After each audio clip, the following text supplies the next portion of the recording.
This is Jordan Edwards, and this is the Business Jiu-Jitsu Podcast. I'm here with Michael Zenga. Say that right? No, Zenga. Zenga.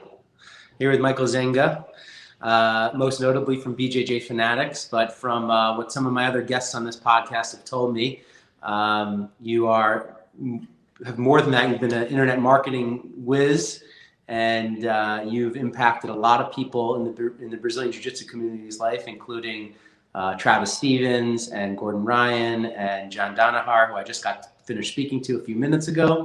Okay. And I've actually been trying to hunt you down for quite some time. Okay.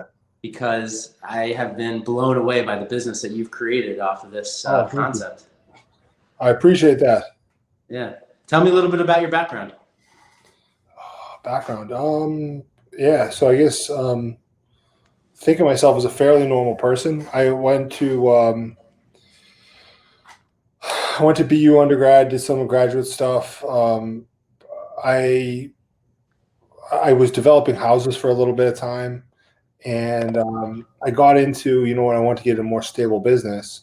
So I went into starting schools. So we have myself and a good friend from high school. We have a real estate school, a construction school, and a gun safety school. And you need that in Massachusetts, where I live, to get approved, to get a license. And so we had that. They're actually in-person schools, and where you take classes. We rent classrooms and that sort of thing. And we had that going. It was mostly on the internet for a while, and we got them to be 3 pretty successful businesses. Nothing crazy, but good.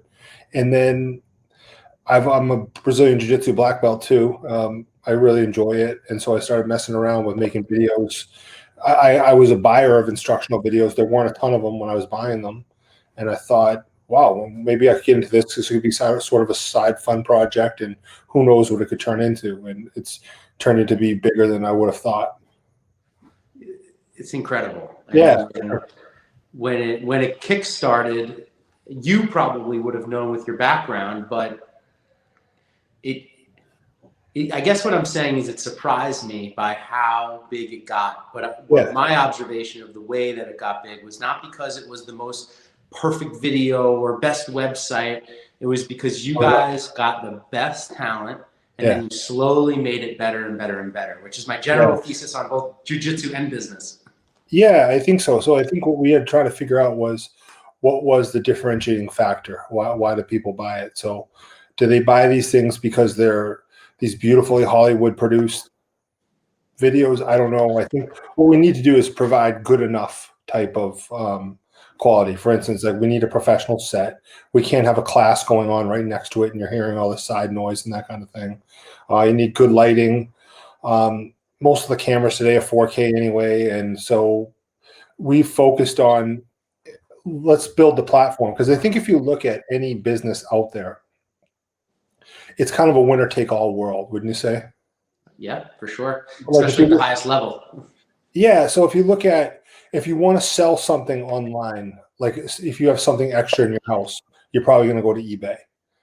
If you want to go and put your apartment or your house to rent for a week or time, you probably go to Airbnb. And we thought, you know what, let's try to make this to the point where we become the platform. And that's what I think really brings the value, because then not only you're bringing the most value to the instructors, and then you're bringing the most value to the students that are out there. Very well said. There is not much room at the top. Yeah. 1 and 2 player. If you're Nike and Adidas, you're battling it out. On the internet, it's not really Nike and Adidas. It's kind of Nike. Right. Like where else would you go if you were going to sell something as an auction?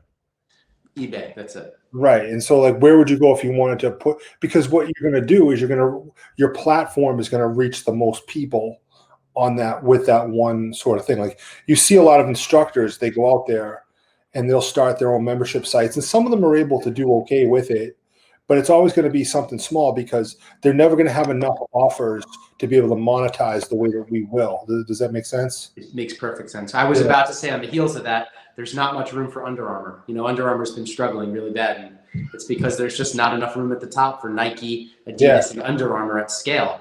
You know, there They might can be get enough to a room certain for point. Allbirds. They can get to a certain point where they're the cool product. This is where the real diehards go, but they're not really, say, the early adopters. I think they start off, like, if I understood it right, there were like two former football players that started it. And they said, this is going to be better than Nike's. But the problem is to hit that mainstream and to get, it's a different person that starts that business. And it's a different person that runs it at the top. And it's just two different things. Yeah. So how did you hook up with Bernardo? So I like half guard, and so I looked up online. I remember watching. I remember watching a video online. I remember I was having trouble with more athletic guys. I was getting older, and I watched a video of Bernardo. He fought. I think it was a Pan Am's. He fought DJ Jackson in an open class. And I remember thinking to myself, wow, he would kill me. This kid is so fast and explosive. He's like a state champ wrestler. It's like the worst kind of guy for a classical jiu-jitsu guy, because he's a guy who doesn't, maybe he's not going to like DJ, like he's not a big like spider guard type player, but he's a real fast, explosive, athletic kid. He knows a lot of the basics. And I thought, wow, this would be awful. Then I watched online Bernardo doing his half guard, and Bernardo was obviously not as athletic as he is. He's kind of the same build as me, and he was just having no trouble with him. And I thought, this is the guy I want to learn from. So I contacted Bernardo about doing a video, and he actually said no, because he wanted to go. There was another company around at that point that had more videos than I had. I think I'd done a couple. And so he said, no, but if you want, I'll come there for a seminar. So I ended up having a seminar at my own school, and he and I stayed up. We talked till like, I don't know, 4 or 5 in the morning about different internet marketing stuff. And so, and it was only I mean, if you look back on it, what I was doing is very, very basic stuff, incredibly basic, but it was enough to make a pretty good living. And he was enthused by it, and you could tell he was already starting to think of, he was closer to the end than the beginning at that point. His best days as a competitor were still a little bit ahead of him, but he was certainly closer to the end than the beginning. So he was starting to think of what's life after jiu-jitsu going to be like. And we were both at a good place where I had a business that was working pretty well, but I had some extra time to explore, and I had this passion on the side, and he was sort of thinking about what's he going to do afterwards. So we sort of said, hey, let's take what I've been doing and make it a little bit bigger and like see how it plays out. It's gone well. Was he always in Massachusetts, or is he still in Massachusetts? No. So he was a teacher at Marcelo Garcia's academy. That I knew, right? Yeah. And so he lived in New York City, and I think it was after the Worlds 2017, he decided to move up to Boston. He started his own academy up here. That's his on his own. And so, but he wanted to be up here closer to the business, and it's gone a lot better since then. That's fantastic. And where is your school? I don't have a school. Oh, you don't have a school? I thought you just said you're in your own school. No. So it was a school where I was a student. Where I was a student. Okay. Yeah. And is that Travis's school? No. So I got my black belt from Brazilian Top Team. Okay. I love the guys there. My big problem with training there is that the one thing I can't change about it is the location.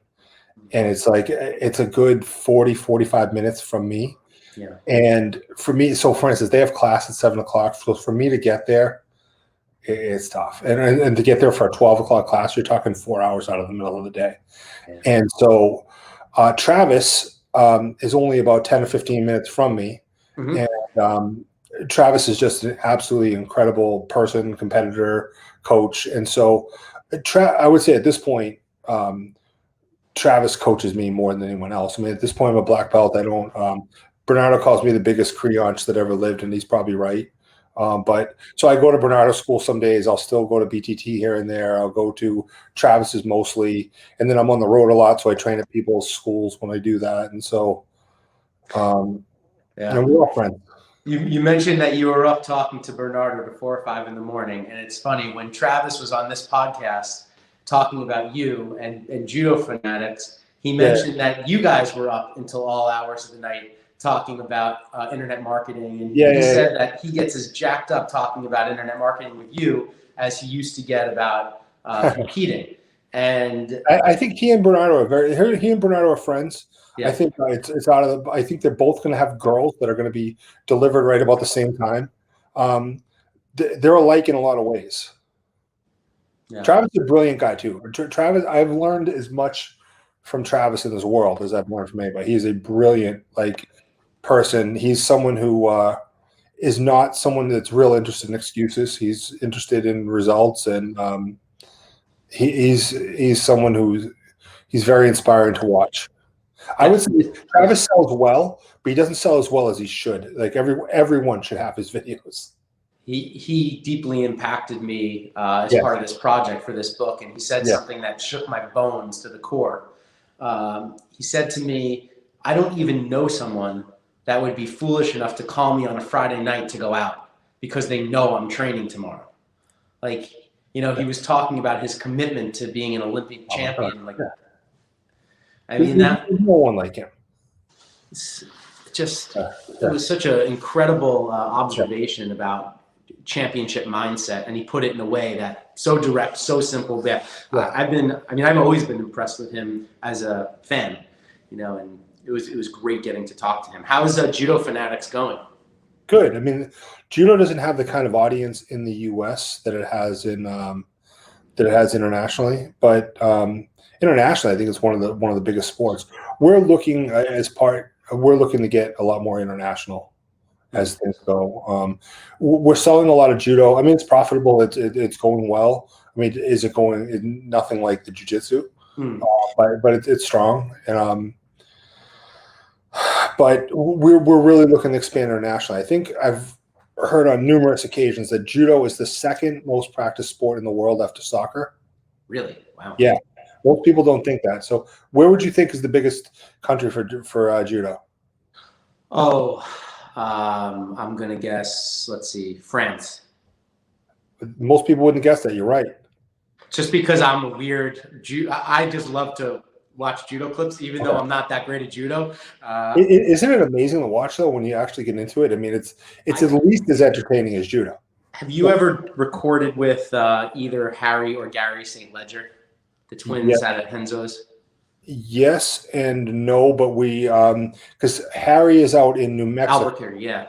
And I mean, we're going to be, I believe. Before Harry moved to Albuquerque, he was a big influence on me. He was one of the teachers at my academy, Budokan Martial Arts. I train under Sensei Nardu Debra, and he's a student of John's. And so I constantly had this filter of the most incredible talent coming through the door. And those two are great kids, the Harry and Gary. So I just got an early love for it in my jiu-jitsu days. And so then I always watched it. If more jiu-jitsu people have to see judo, you have to see the level of judo at an international level. It's amazing. Yeah. I mean, even just like the Instagram channels I subscribe to are more judo than jiu-jitsu. Really? Yeah, I love it. I love the foot sweeps. I love the gripping. It's amazing. Yeah, I do. I have a real appreciation for judo. It also has sometimes it has more watchability at the highest levels. It's a little bit more intense. Sure.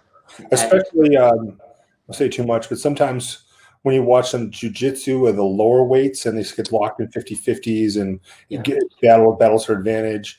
Musa Messi gets a ton of submissions, but there's a lot of guys where you're watching and it's like they get stuck there for a while. Yeah, but listen, all combat sports I love. I have such a passion for. I'm never going to be any kind of champion. That's why I'm so passionate about this book project, and everything that I've done in my jiu-jitsu career helped me be better at business and vice versa. When I started applying the principles and the methodology of what I did on the jiu-jitsu mats, and I said, okay, the technical approach, working towards it every day, you have to take it more seriously than just showing up. For sure. I started to win at business in a way that I never thought that I could. Yeah, if you're just around John, you'll get better at business. Yeah. Well, I just said that to him. And he, of course, I think he was being coy. He understands the connections and the metaphors. But he said, I'm not that great of a businessman. And I said, I think that your partners at BJJ Fanatics would say differently. Oh, okay. So what's it like partnering with somebody like that? I can't say John's name without laughing. Love John. I really love John. He he's impacted me as much as anyone in my life. I mean, he's such a smart guy. I think I'm always going to be loyal to John. Whatever John needs, it's money or no money. It's certainly I would be glad to always be there for him. He's just a great dude. I think I've learned when I first started, I heard about John. I thought like what everybody else thinks. Wow, this is genius. He just knows everything. And in a way, I say it's almost disappointing to know, but John is a bright guy, but he works harder than he works harder than anyone you've ever seen. I mean, I've seen him pull off 20-hour filming sessions and take trains back at 3 a.m. so he'll have to be there for his kids that work out for him at 7 a.m. He wouldn't even think of missing something like that. I mean, he's just he takes this as his ultimate job. The amount of study that he puts into different positions and teaching, I mean, it's positively staggering. And I think I've learned. And the other thing too about John is that what people don't talk about is that I'd say his number one, his good trait, believe it or not, is his character. Like if I had some reason to do something with money and I had to like have someone hold it, like John would come to mind first. He jokes around a lot. He's like this mystical guy, but in actuality, he's pretty normal. He just works crazy hard, and he's just a good dude. I get that. That's exactly what it is. And like you almost want to think, oh my God, is this mystical master that woke up knowing everything? And like, no, he just works harder than everybody. Well, the thing that I admire so much about him is how learned he is. Like and that's all hard work. I mean, the thing is too, what we don't know is it's not just about fighting; it's about everything. Yeah, it's crazy. That's exactly what Gordon said when I spoke to him. He doesn't talk about it much, but his family is also really accomplished. He's got a brother that I think is like an award-winning mathematician. Wow. Yeah, he's just brilliant. But again, he works crazy hard. You don't like that's one of those where I don't know how he's certainly a lot brighter than average. But I mean, the amount of work he does is insane. He doesn't just wake up knowing this stuff. He's always reading, always watching videos. If you ask him about any political stuff, he knows. So he's got his finger on the pulse of some of the social issues too going on. Yeah, 100%. He knows what's going to happen next. I won't get into it, but like he made some predictions for this year that were like just dead on. When he said it, I was like, "Oh, come on, John, that's a little nutty," but like he was right. I wonder if some of that has to do with history repeating itself. Seeing the ebbs and flows of how many times these kind of things have happened. Yeah, it could. I doubted him on a few things, and wow, he was. It sounded really nuts when he was predicting this back in say February, but and then it's spot on everything, and then even past then, I mean, like he's been spot on. What's it like to see his influence on Gordon?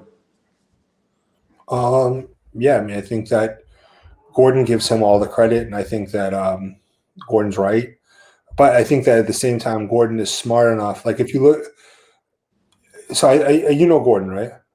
I know him through this podcast. Okay, yeah. So if you get to know him a little bit, he's extraordinarily different than his social media persona. Mm-hmm. He if he was his social media persona, he would be kind of intolerable after a while. But the reality about Gordon in person, he's a good dude. He really is. He's smart. He understands what's going on. He runs a reality show, and I mean, if you look, that is exactly the way that I had put it recently. I said, "Do you watch the Gordon Ryan show on Instagram?" You watch it's like basically every day you think like, what did Trump do now, and what did he do now, and then yeah, he's a really good dude. But if you look at it, what he was smart enough to do is that he was smart enough to just kind of morph into John, except he works out a lot, and so that was a good move. It's having that kind of mentor day in and day out on the mat, at dinner, staying up late with you, talking life, talking business. I can't imagine the kind of. Forget the jiu-jitsu accomplishments that Gordon's had. If he can continue down this path, what else can he achieve under John's tutelage? Look at how he writes. He's not an idiot. Like he's a real smart guy. And like, and I don't. There's not a lot of college there or this and that, but like, if you ask him about issues, he knows. I mean, he goes in. He's reading all the time. He's a sharp guy.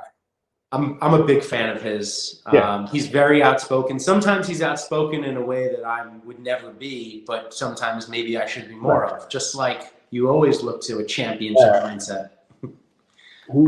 He has a very good finger on the pulse of what's entertaining and what's not. Yeah, and without trying to destroy his mystique, but I mean, think about it. Like he almost gives off this whole image that he's this wild guy out and reckless. But look at his performance, and like no one who performs that well has a lifestyle that's anything but that of a Spartan type fighter. I mean, he's training hard. He's training his lifting all the time. He's training, lifting, and getting into arguments on Instagram.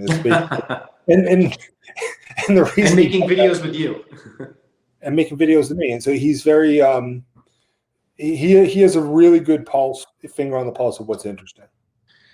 So I bring this all up for a reason, of course. Yeah. And I think that so much of what business is about relationships. For sure. And the relationship that you've all created that's outwardly facing for the public to witness, whether it's been on your podcast or social media jabs or just little things, is one of what I think is the secret ingredient to being successful in business. I mean, you guys have created something that is transcending the normal video thing online. Like, yeah, of course, you got the greatest coach and the greatest current grappler, but how many rash guard vendors has Gordon been through? You know, like if you guys weren't performing on the other side, and that speaks to your character and what I've heard over and over and over again, why I've been trying to track you down is, you know, like what is it like that what is it that you do differently for these athletes that they're sticking by you, you're sticking by them, and it's a successful partnership for years now?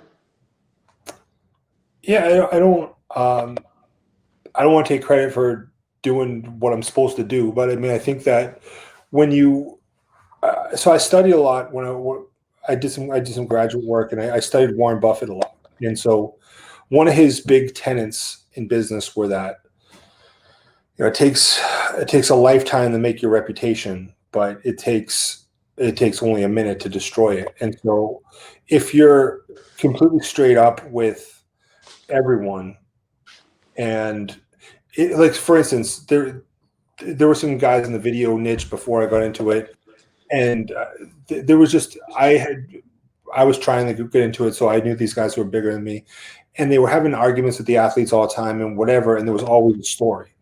And I just told myself, let's do everything we can to always avoid a story. Let's try to, and we can make all the mistakes we possibly can, and unfortunately I have. But if you don't make the ones of character, you're probably going to be okay.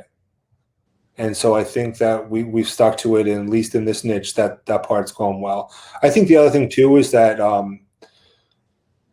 so I'll get on the mat with these guys, and it doesn't typically go well with the names we just mentioned. But the fact that I think they can see I'm not just some marketer who's here for money. Like I'm more, for instance, I could read you a thing from me and Gordon. He's coming to film Half Guard, and I said, how long are you picturing? He said, well, it's going to be a lot longer because of all your annoying Half Guard questions. I'm like, if we're filming Half Guard that week, there's going to be a lot of real annoying questions. So and he knows, and so yeah, I'm into it. I love it. I love jiu-jitsu. I love jiu-jitsu too. It is the most rewarding thing I've ever done. How long have you been doing it? It was 11 years in August, so 11 and a half years. Nice. Are you a black belt now? No, I'm a 4-stripe purple belt. And, so you take a long road. And I've had a long road. Yeah, but then someone's going to go with you, and they're going to say, like, wait a minute, whoa, this is a little nutty. You're a little too good for a purple belt. You know what? I've been on this road. This year has been really difficult. My gym closed. For sure. Thank God it just reopened last week, but no gym for a year. I've been training. I didn't stop training. You know? Yeah. I've been training day in and day out. So, did you hear about our Fanatics Fund? No. So we decided that we're nervous for the jiu-jitsu community because so many stories like yours. My gym closed, and if you look at the pandemic, was really hard on any type of like businesses that like restaurants and function halls and that sort of thing. And jiu-jitsu and nothing more. And you don't become a jiu-jitsu coach to get rich. I mean, you can make a living and you do get to do what you love, but you typically, guys who own one jiu-jitsu school, they're not driving around in Ferraris and Lambos and that kind of thing. So them getting hit, not being able to work, I mean, it's typically an owner-operator type business. So they've been out. So we're so worried about how many schools are going to be going out of business after this that you've heard about the Barstool Fund, I'm guessing. Yeah, of course. Where Portnoy, who actually grew up a few towns from me, and I didn't know him but knew of him. I've met him since then. Mm-hmm. He started a fund to help small business. I think he's up to $25 million Yes. now. So we decided, you know what, let's just copy him. Yep. But let's direct our proceeds towards jiu-jitsu school. So we put up $25,000 ourselves. Wow. And I think we're going to be putting it in. We're going to be introducing it to tomorrow or the next day. And somebody contacted us privately, and some rich guy, and said he wants to match it too. And so we're hoping to get a ton of money. And we're not going to. It's going to go into its own fund. It stays away from us. There's no money for us for administering or anything. And we don't 100% know who we're going to give it to yet, but we're going to have an application process, and we're going to try to impact as many people as possible with this platform we have. I mean, people tell us it's the biggest platform in jiu-jitsu. So I think so. It's been profitable for us, but we also see the value in the community. And so one, we want to do what's right. Two, we want to keep building the community and not just because we have a Facebook group, I think there's 60,000 members in it or something like that. People tell a lot of jokes. You have the big name athletes, like you mentioned, get in there and give tutorials. But if we can come up with something. I'm in that group. I can't believe I missed it. Well, you have my support, Michael. Thank you. I can't match it, but I will contribute. Let me see what I'm going to do $1,000 for you. We'll put it out there. Wow, So, that's amazing, Jordan. Please send me the link right after this on WhatsApp, and I will. You know what? We're finalizing. So I thought like, okay, we'll just start a fund. There's some stuff that has to happen like through the IRS, and right now it's MLK weekend, and so like we think it's going to be up and going tomorrow. But I will. But man, I really, really appreciate that. Thank you. So no, I appreciate you. That's really fantastic. I'm so happy that you're doing that. And thanks so much. I've been trying to support. My gym had a local, my dojo had a local fundraiser, and we raised a little bit of money, and they got open in a new place, but they had a horrible landlord that drove them crazy, and it's just really sad. One of the things that John likes to kid me about is that my wife has a business. She has a juice bar, and she has the worst landlord like on the planet, kind of thing. Like and so. I just always hope for horrible misfortune for him. I know it's amazing how bad a bad landlord can make your life. I'm a landlord. I have, like I told you, I've got 30 properties around the country. My father and I in partnership. Good for you. Wow. And 400 tenants. So I know what it is to be a good landlord, and I know what it is to be a bad landlord. As a business owner, I'm the CEO of Mixology. I have 12 retail locations. I'm a tenant. I know what it is to have a great landlord. I know what it is to have a terrible landlord, and everything in between. I've got every single story you could possibly imagine. That's amazing. And one of the things, I wrote a first book. In my first book that I wrote was just about business. And one of the things that I advise young businesses and entrepreneurs is you're in a partnership with your landlord.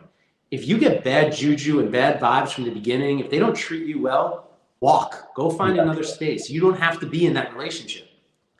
We have a space in it's a big complex, and it's like a corporate type of landlord, and people had warned my wife about this guy, and I thought, what can happen to the landlord? I've had the same landlord for 10 years. They don't do anything. And so that's not the case.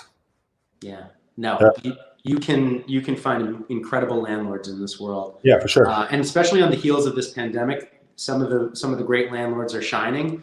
For sure. And they're doing really beautiful things. I have one, actually, I think they're based out of Boston, or maybe Connecticut. Edens, as they're called. They're a REIT, and I always put them as the gold standard.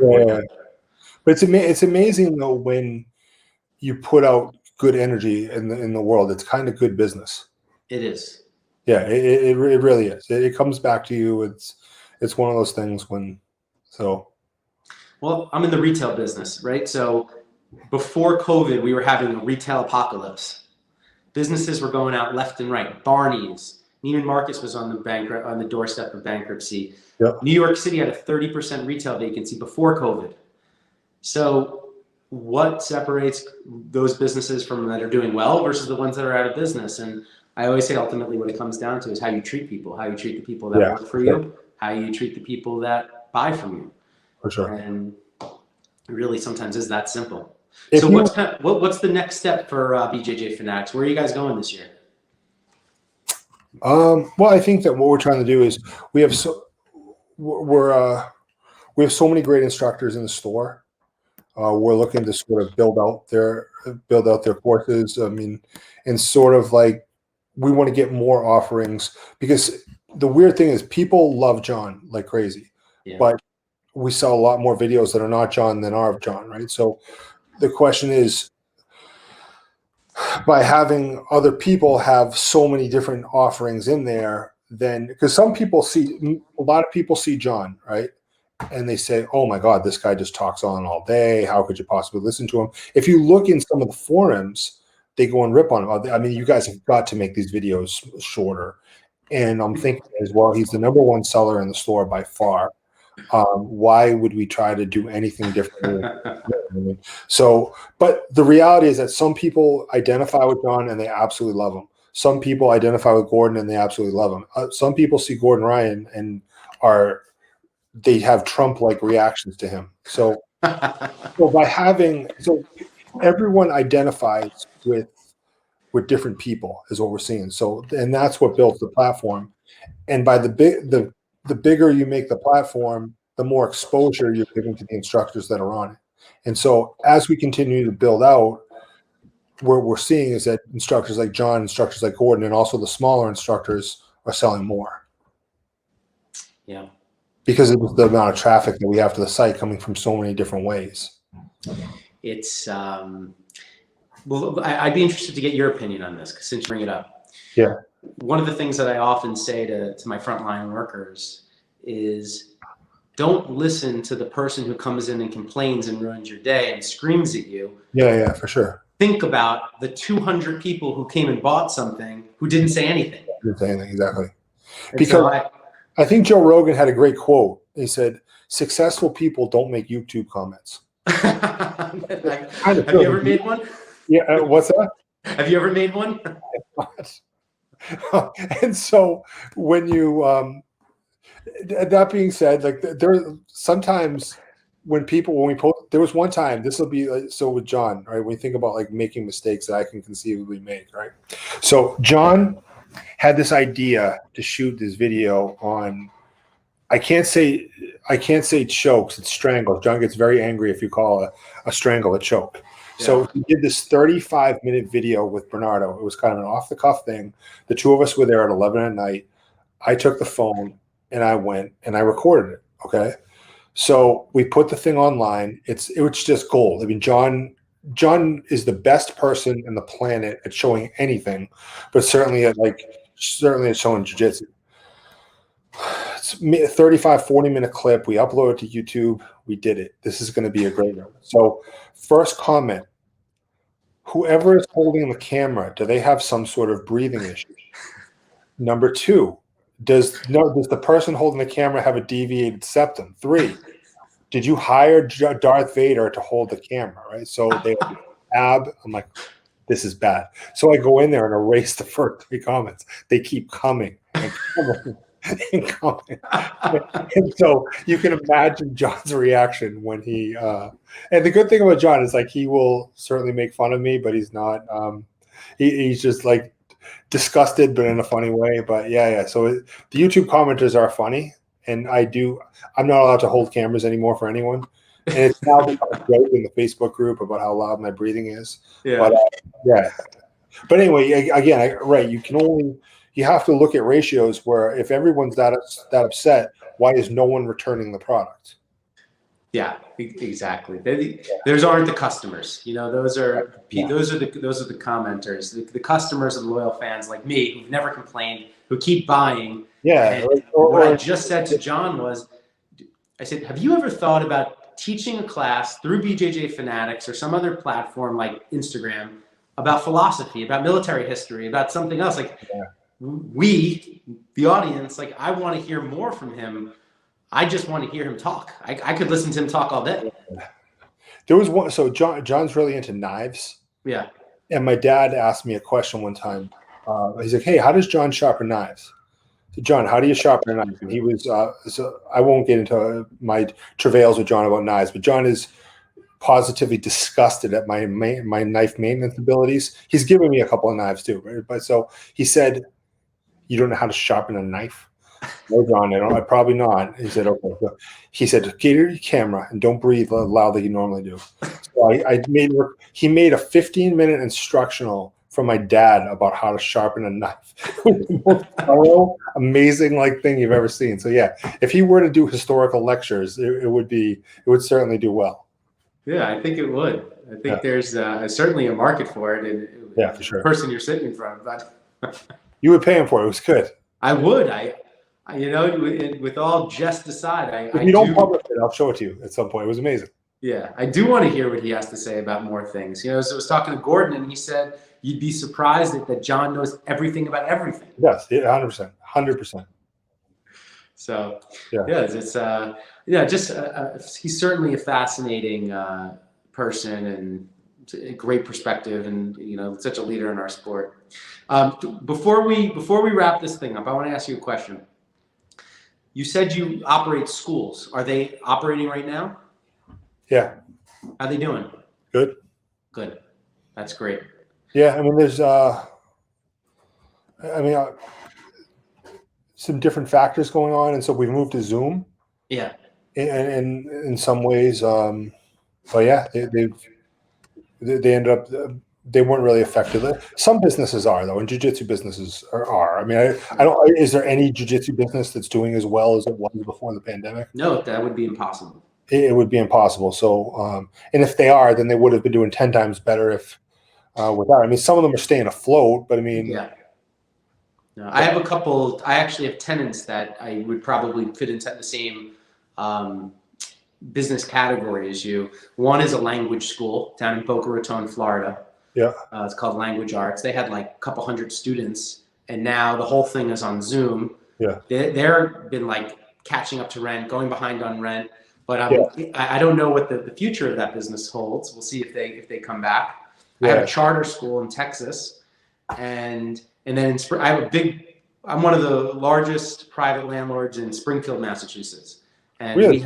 we have a technical school there. Like they teach. Was it ITT? Or I remember. Kind of like an IT, yeah. It's called it's the a company called Paragus. If you know this guy Delcy Bean, you ever come across him?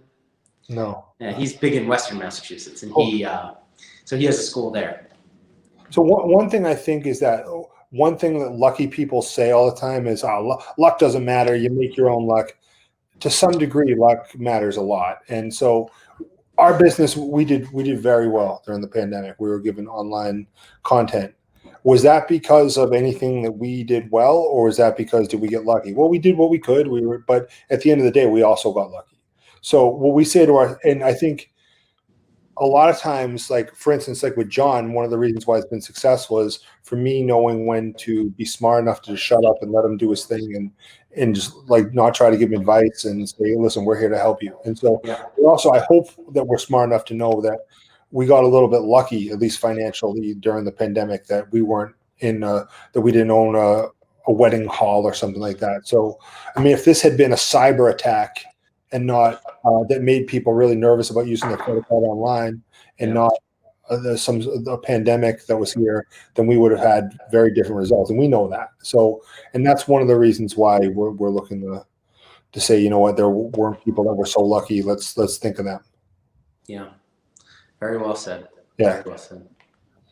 Well, I really appreciate your time. Yeah, I appreciate you joining. Thank you so much for the donation. That's it's my pleasure. I hope that I could come up to Boston and train with you. That would be wonderful to have you. Yeah, all the schools come open back up. Yeah, I'd love to talk more about your stuff that you're doing. It sounds like you're pretty busy with everything. Yeah, well, in the vein of what you just said, was it luck or skill that we were set up to take advantage of this whole, Yeah, sure. pandemic? I was almost out of business in March. Could have put anybody out of business. It took every bit of jiu-jitsu skill that I had to navigate through. Yeah. But the thing that set my business apart from your other 10 store family retail business in the Northeast is that we had this incredible website. And the only reason we had that incredible website is because I made a massive and early investment in Shopify in 2011. And how many of my closest competitors do you think have, if there's 10 other businesses like mine in the Northeast, how many of them do you think had a website? Even had a website? Yeah, 0. Wow.